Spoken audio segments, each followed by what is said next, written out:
Call of Duty Black Ops 6's campaign emphasizes playing your way up to an exit. Multiplayer introduces new Omni movement without mandating its use, and Zombies is... it's Zombies, in all of its round-based glory, even with new augments. For all of its changes, the feelings remain distinctively Call of Duty, which is good and bad. The overall result is leagues better, an entirely different dimension, in fact, from last year's dismal Call of Duty Modern Warfare 3.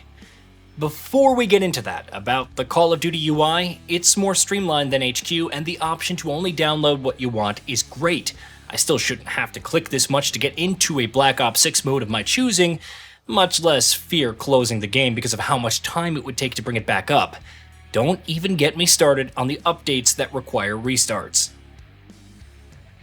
The story revolves around a new threat called Pantheon, which appeared out of nowhere during a CIA operation with Trey Marshall, Handler Jane Harrow, and William Case Calderon, whom you control. Russell Adler, who was touted falsely as a mole for Raul Mendez, also pops up. And after Marshall Case and Frank Woods are suspended, they investigate Pantheon on their own following a coded message. It leads them to an abandoned safe house called The Rook, remotely located at the site of Adler's research into Pantheon. Thus begins the hunt for the group and the mysterious bioweapon, the Cradle. Missions are presented linearly through Black Ops 6, but they often provide multiple ways to approach your objective. Most Wanted highlights this best, as you're tasked with obtaining a retinal scan for a US senator to infiltrate a CIA black site under Capitol Station where Adler is being held. 3 approaches are provided. I opted for blackmail since it seemed the most straightforward, which led to some eavesdropping, sneaking, and stealing said material before confronting the individuals in question. That was only one part of the mission, as the subsequent run through the facility, which had been infiltrated by Pantheon, offered multiple avenues for stealth and going loud. Another mission, which explores this on a wider scale, is Hunting Season, as the squad drives around an open-world map to take out 3 Scud launchers. While these are 3 key objectives, you also have multiple points of interest to explore for supplies, clearing out SAM launchers for air support, etc., all of which can help take out the Scuds and in the next missions push to unearth more about the Cradle. Of course, sometimes those optional objectives could be agents with intel about a location, highlighting targets and perhaps providing a sniper rifle and vantage point for initial entry. You don't have to pursue those optional objectives any more than you have to be stealthy during most, but not all, missions. Yeah, there is excessive signposting and guidance. Don't expect an immersive sim experience with heaps of experimentation either, but it does make subsequent replays more enjoyable, even with the contrived sections.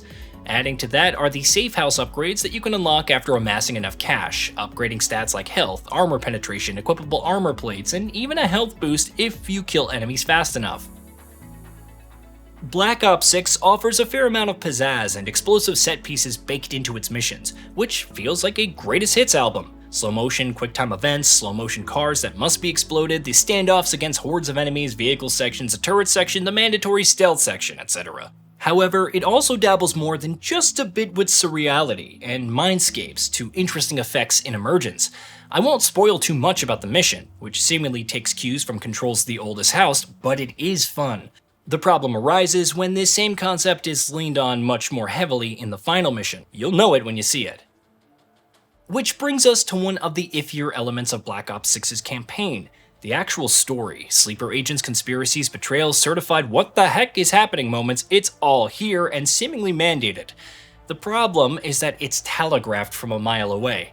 Heck, you could probably guess the main antagonist within the first 2 missions. While the surreal themes don't completely undermine the spy thriller atmosphere, they can bog things down and cross over way too easily into ridiculousness. On the bright side, at least the characters are enjoyable. After last year's annoying portrayal of Task Force 141, the characterization in Black Ops 6 feels like a breath of fresh air.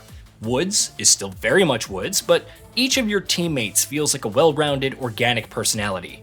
Guild assassin Savati Dama comes across as calculating and mysterious, but can also be flippant and amusing. Tech wizard Felix Newman goes beyond your average nerd with his mantra of nonviolence, especially after he regrets working for the Stasi. Marshall is a confident leader who ultimately comes across as a big softie. But more important than their characters, which are all backed with excellent performances by the cast and stellar facial animations, is their interactions. Each Rook mission has your standard debriefings with the group, but some may break away to have their own interactions to observe. Again, all optional, but more than just compelling scenes, they further explore characters' responses to what just happened. One particular conversation provided more context to a brutal execution in a mission, which felt right, if only certain subplots were explored a bit deeper. As enjoyable as the campaign felt, warts and all, Zombies was perhaps my favorite experience in Black Ops 6. Despite enjoying last year's Operation Deadbolt, I welcome the return of the round-based format. There are 2 maps at launch, Terminus Island and Liberty Falls, each with unique stories and objectives. While the former is more centered on a prison break from the titular island by ex-Requiem task force members, the latter is set in a quaint town where players must locate the remnants of Project Janus. Both are intertwined with Edward Richtofen, but their overall flow is completely different. Terminus Island is darker and more brooding, while playing more with the verticality and different floors. Each area is properly fleshed out, and the objectives feel more pronounced in keeping with its narrative meat. By comparison, Liberty Falls feels more freeform, with its small buildings meshing really well with the wider streets and alleyways. I don't know if it's because the map flows more seamlessly, but I prefer the latter, whether it was holding out in the bowling alley or facing threats from all sides on the rooftops. Augments also add a new flavor to the gameplay, as you can research them to unlock deeper benefits for your perks, field upgrades, and ammo mods. I could opt for Deadwire to deal more damage and its stun to spread to other enemies, or reduce its cooldown. Similarly, the Energy Mine can be converted into a stationary turret that fires at passing enemies instead of dispersing the area of effect waves. However, augments can only be researched one at a time, and combined with taking time to unlock, they can make for a somewhat annoying grind. Nevertheless, the chaos is just so undeniably fun, and I appreciated having to make hard choices. Should I opt to pack-a-punch my current weapon, or wait for the rarities from wall weapons to increase before investing in them? Is it better to invest in Gooblegums to spawn power-ups like double points and insta-kill, the latter especially great for exfil, or burst out some higher rarities like receiving all perks for some of the longer runs? Is it more prudent to invest in legendary weapons for more survivability at the cost of stronger weapons? Combine this with salvage for crafting score streaks like chopper support, hellfire missile strikes, and sentry turrets, not to mention easily accessible wonder weapons, and you have so many fun options for approaching runs. Even the optional challenges doled out by SAM mix things up to a fun degree, though the legendary rewards could use a bit of a buff. However, there are some balancing issues to address. Higher rounds spawn way more elite enemies than feels necessary, especially with how many bullets it takes to kill a single mangler. And even with wonder weapons, it sometimes feels best to keep crafting chopper support and using its minigun to tear them down, especially since you're invulnerable for its duration. The Amalgam also feels overtuned with its health pool, even if you hit the weak spots, and utility. Exfil can be nigh impossible at times due to the sheer number of zombies that must be eliminated before extracting. Leave only 5, and it's a failure. And while I appreciate having a solo mode with the option to save and quit, the limited pause time is baffling. Regardless of these issues, Zombies is still a fun time and something I can see myself returning to way more times than is deemed healthy. This leaves us with the component that I played and enjoyed the least, multiplayer. Omni movement isn't a game breaker. It exists to pull off some impressive moves like mid-air and backwards dives, alongside 360-degree movement, but you don't have to use it in matches. Everything else is as you'd expect with the movement and gunplay. The latter feels responsive and the balance seems right for now. The streamlined gunsmith feels more fun to play around and experiment with, though I'll need a lot more time before judging how significant its changes feel. New modes like Kill Order give a different kind of objective-based pace to matches, even if your enjoyment lives and dies based on the competency of your team.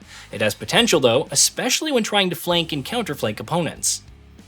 The problem is map design. After last year's title, there was excitement over having brand new core maps in Black Ops 6. Their design leaves something to be desired though, either feeling too small, like Payback, or iffy spawns, Vorkuta. I haven't sampled the full slate simply because a significant portion hasn't even popped up yet, but they're not winning me over. Then there are all the old issues with Call of Duty, like multiple hit markers on enemies that you get the drop on while they seemingly evaporate you instantly, which may be due to latency issues. It's a shame because I don't necessarily dislike the fast-paced nature. It's time to kill or even the footsteps. Getting a sick flank and killing 3 other players before they know what hit them, that feels great. And yet, Black Ops 6 multiplayer doesn't draw me in like the other modes. Perhaps with more time and better maps, it'll have its time to shine.